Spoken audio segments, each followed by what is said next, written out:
ಅಯ್ಯೋ, ಕೇಳಿ ಕೇಳಿ ಕೇಳಿ. ಬೆಂಗಳೂರಿನಲ್ಲಿ ಒಂದು ಅದ್ಭುತ ಘಟನೆ ನಡೆದಿದೆ.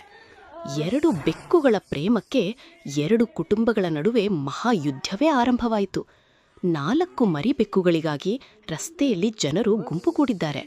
ಪೊಲೀಸರು ಬರಬೇಕಾಯಿತು. ಇದು ನಿಜವಾ ಸಿನಿಮಾನಾ? ಎಲ್ಲವೂ ನಿಜ. ಕೇಳಿ ಈ ರೋಚಕ ಕಥೆ. ಬೆಂಗಳೂರು ಭಾರತದ ಸಿಲಿಕಾನ್ ಸಿಟಿ. ಇಲ್ಲಿ ಐಟಿ ಕಂಪನಿಗಳಿವೆ, ಟ್ರಾಫಿಕ್ ಜಾಮ್ ಇದೆ, ಮಳೆ ಇದೆ, ಗಾರ್ಡನ್ ಸಿಟಿ ಇದೆ. ಆದರೆ ಇಂದು ಇದಕ್ಕೆಲ್ಲ ಮೀರಿದ ಒಂದು ಕಥೆ ಹೇಳಬೇಕಿದೆ. ಶೇಷಾದ್ರಿಪುರಂ, ಬೆಂಗಳೂರಿನ ಶಾಂತ ಹಳೆಯ ಬಡಾವಣೆ.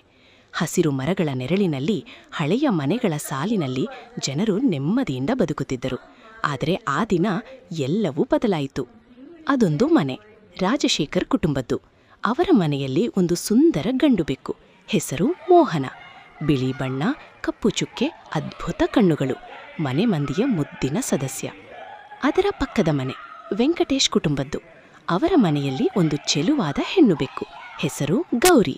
ಕಿತ್ತಳೆ ಬಣ್ಣ, ತುಂಟ ಸ್ವಭಾವ, ಸದಾ ಮನೆಯ ಗೋಡೆ ಮನೆ ಕೂರುತ್ತಿದ್ದಳು. ಮೋಹನ ಮತ್ತು ಗೌರಿ ಪ್ರತಿದಿನ ನೋಡುತ್ತಿದ್ದರು ಒಬ್ಬರನ್ನೊಬ್ಬರು. ಗೋಡೆ ಮೇಲೆ ಕೂತು ಮ್ಯಾವ್ ಮ್ಯಾವ್ ಎನ್ನುತ್ತಿದ್ದರು. ಇದು ಬೆಕ್ಕಿನ ಭಾಷೆಯಲ್ಲಿ ಪ್ರೇಮ ಕಥೆಯಾಗಿತ್ತು. ದಿನಗಳು ಕಳೆದವು, ತಿಂಗಳುಗಳು ಕಳೆದವು. ಒಂದು ಬೆಳಿಗ್ಗೆ ವೆಂಕಟೇಶ್ ಕುಟುಂಬ ಎದ್ದು ನೋಡಿದರೆ ಗೌರಿ ಅಮ್ಮ ಆಗಿದ್ದಾಳೆ. 4 ಮುದ್ದಾದ ಪುಟ್ಟ ಪುಟ್ಟ ಮರಿಬೆಕ್ಕುಗಳು ಕಿಟಕಿ ಹತ್ತಿರ ಸಾಲಾಗಿ ಕೂತು ಮ್ಯಾವ್ ಮ್ಯಾವ್ ಎನ್ನುತ್ತಿದ್ದವು. ವೆಂಕಟೇಶ್ ಅವರ ಮಗಳು ಖುಷಿಯಿಂದ ಕಿರುಚಿದಳು, ಅಮ್ಮ ನೋಡು, ಮರಿಬೆಕ್ಕುಗಳು. ಮನೆ ತುಂಬ ಖುಷಿ ತುಂಬಿತು. ಆದರೆ ಆ ಖುಷಿ ಬಹಳ ಹೊತ್ತು ಉಳಿಯಲಿಲ್ಲ. ರಾಜಶೇಖರ್ ಕುಟುಂಬಕ್ಕೆ ಸುದ್ದಿ ತಿಳಿಯಿತು. ಅವರ ಮನೆಯ ಹಿರಿಯ ಮಹಿಳೆ ಓಡಿ ಬಂದರು. ಇವು ನಮ್ಮ ಮೋಹನನ ಮಕ್ಕಳು. ನಮ್ಮ ಬೆಕ್ಕಿನ ರಕ್ತ ಇವುಗಳಲ್ಲಿದೆ. ನಮಗೆ ಕೊಡಿ ಈ ಮರಿಗಳನ್ನು. ವೆಂಕಟೇಶ್ ಅವರ ಪತ್ನಿ ಕೋಪದಿಂದ ಹೇಳಿದರು, ಏನು ಹೇಳ್ತಿದ್ದೀರಾ? ಗೌರಿ ನಮ್ಮ ಬೆಕ್ಕು. ಅವಳ ಮಕ್ಕಳು ನಮ್ಮ ಮನೆಯಲ್ಲಿ ಹುಟ್ಟಿದ್ದಾರೆ. ಇವು ನಮ್ಮ ಮರಿಗಳು. ಒಂದು ಕಡೆ ತಾಯಿ ಬೆಕ್ಕಿನ ಮನೆ, ಮತ್ತೊಂದು ಕಡೆ ತಂದೆ ಬೆಕ್ಕಿನ ಮನೆ. ಮಧ್ಯದಲ್ಲಿ 4 ಮುಗ್ಧ ಮರಿಬೆಕ್ಕುಗಳು. ಜಗಳ ಆರಂಭವಾಯಿತು. ಕಿರುಚಾಟ ಶುರುವಾಯಿತು. ಒಬ್ಬರು ಮೆಟ್ಟಿಲಿನ ಮೇಲೆ ನಿಂತು ಕೂಗಿದರೆ ಮತ್ತೊಬ್ಬರು ಗೇಟ್ ಹಿಡಿದು ಬೊಬ್ಬೆ ಹೊಡೆದರು. ನಿಮ್ಮ ಬೆಕ್ಕನ್ನು ಸರಿಯಾಗಿ ಇಟ್ಕೊಳ್ಳಬಾರದಿತ್ತಾ? ನಿಮ್ಮ ಗೌರಿ ನಮ್ಮ ಮೋಹನಗೆ ಆಮಿಷ ಒಡ್ಡಿದ್ಲು.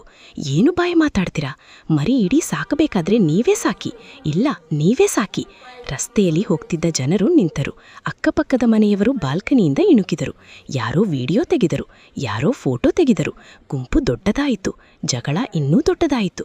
ಮಧ್ಯದಲ್ಲಿ ಮೋಹನ ಮತ್ತು ಗೌರಿ ಏನ್ ಮಾಡ್ತಿದ್ದಾರೆ ಗೊತ್ತಾ? ಗೋಡೆ ಮೇಲೆ ಅಕ್ಕಪಕ್ಕ ಕೂತು ಆರಾಮಾಗಿ ಎಲ್ಲ ನೋಡ್ತಾ ಇದ್ದಾರೆ. ಕೊನೆಗೆ ಯಾರೋ ಒಬ್ಬರು ಫೋನ್ ತಕ್ಕೊಂಡರು. ಡಯಲ್ ಮಾಡಿದರು. 1. ಹಲೋ, ಪೊಲೀಸ್ ಸ್ಟೇಷನ್, ಇಲ್ಲಿ ಜಗಳ ಆಗ್ತಿದೆ. ಯಾಕೆ ಜಗಳ? ಬೆಕ್ಕಿನ ಮರಿಗಳಿಗಾಗಿ. ಆ ಕಡೆ ಪೊಲೀಸ್ ಅಧಿಕಾರಿ ಒಂದು ಕ್ಷಣ ಸ್ತಬ್ಧರಾದರು. ಬೆಕ್ಕಿನ ಮರಿಗಳಿಗಾಗಿ ಜಗಳನಾ? ಹೌದು ಸರ್, ಬೇಗ ಬನ್ನಿ. ಶೇಷಾದ್ರಿಪುರಂ ಪೊಲೀಸ್ ಸ್ಟೇಷನ್ನಿಂದ 2 ಪೊಲೀಸ್ ಅಧಿಕಾರಿಗಳು ಬಂದರು.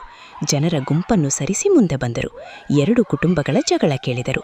ಒಬ್ಬ ಅಧಿಕಾರಿ ನಕ್ಕು ಹೇಳಿದರು, ಬೆಕ್ಕಿನ ಮರಿಗಳ ಕಸ್ಟಡಿ ಕೇಸಿದು. ಮತ್ತೊಬ್ಬ ಅಧಿಕಾರಿ 2 ಕುಟುಂಬಗಳನ್ನು ಕೂರಿಸಿದರು.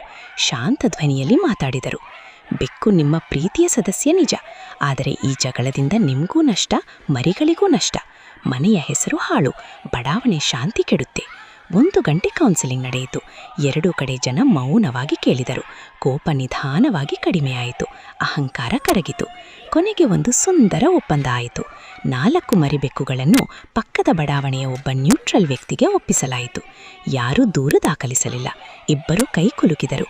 ಜನ ಚದುರಿದರು. ಮೋಹನ ಮತ್ತು ಗೌರಿ ಮಾತ್ರ ಇನ್ನೂ ಗೋಡೆ ಮೇಲೆ ಕೂತಿದ್ದಾರೆ. ಬೆಂಗಳೂರಿನ ಪೊಲೀಸರಿಗೆ ಸಲಾಂ. ದೊಡ್ಡ ದೊಡ್ಡ ಕ್ರೈಮ್ಗಳ ಜೊತೆಗೆ ಬೆಕ್ಕಿನ ಪ್ರೇಮ ಕಥೆಗಳ ಸಮಾಧಾನವನ್ನು ಮಾಡ್ತಾರೆ ಇಲ್ಲಿನ ಪೊಲೀಸರು. ಪ್ರೀತಿಗೆ ಯಾವ ಭಾಷೆ ಬೇಕಿಲ್ಲ, ಪ್ರೀತಿಗೆ ಯಾವ ಗಡಿ ಇಲ್ಲ, ಬೆಕ್ಕಿನ ಪ್ರೀತಿಗೂ ಇಲ್ಲ.